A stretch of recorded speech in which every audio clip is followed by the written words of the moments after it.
let's get this video lecture started right with a definition of our subject, which is organizational modeling. This technique is applied in the definition of the roles and responsibilities and reporting structures that exist within an organization, and to bring into line those structures within the organizational goals. An organizational model explains how an organization or organizational unit is set up. The idea is to put people together to fulfill a common objective or goal. This purpose may be functional, meaning that the people in question share a common set or skills and knowledge, or to serve a particular market. There are three basic types of organizational structures, and I would like to briefly cover them here. So first we start with the functional organization, where all activities are solely related to the functional tasks being fulfilled. The second construction is called a matrix organization, where you might have different types of reporting lines. For example, you might have a solid line reporting to one boss and a dotted line reporting to another boss. If it sounds confusing, it is. Take my word for it. I've gone through it. The last scenario is a projectized organization where virtually all activities within an organization are tied to projects.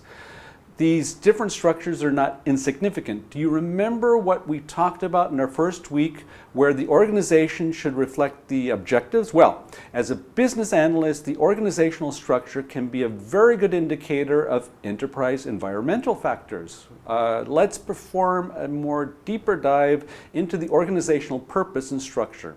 As mentioned already, functionally oriented organizations group together staff based on shared skills or areas of expertise or specialization, you might call it.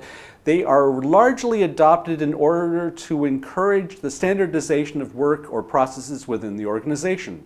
Functional organizations facilitate cost management and reduce duplication of work, but are prone to develop communication and cross-functional coordination problems. Markets. The term market-oriented applies to the number of different possible ways of organizing an enterprise, all of which are based on servicing a particular customer segment rather than on the common skills or expertise of the employees. Market-oriented structures enable the organization to be better oriented with the needs of its customers, but are prone to develop inconsistencies in how work is performed and to duplicate work in multiple divisions. A market-oriented organization may be organized around customer groups, geographical areas, projects, or processes.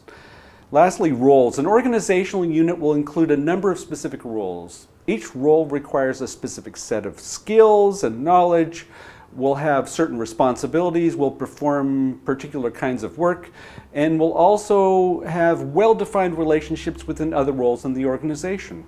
Interfaces. Each organizational unit will have interfaces or boundaries with other organizational units. Boundaries may be in the form of work packages that the organizational unit receives or delivers to other units, communication with people in other roles, and so on and so on. The work packages should have defined requirements and quality standards that are agreed on by all participants that are affected by those packages, of course. These requirements, standards, and the expectations may be formally or informally defined and may be negotiated on a case-by-case or a systematic basis, or allow for flexibility in how they're met. The essential diagram used in organization models is the org chart, or the organizational chart.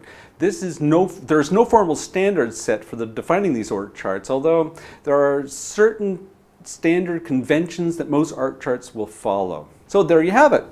Everything you wanted to know about organizational modeling, but were afraid to ask. Thanks for sticking around, and I hope to see you again in our next session. Thank you.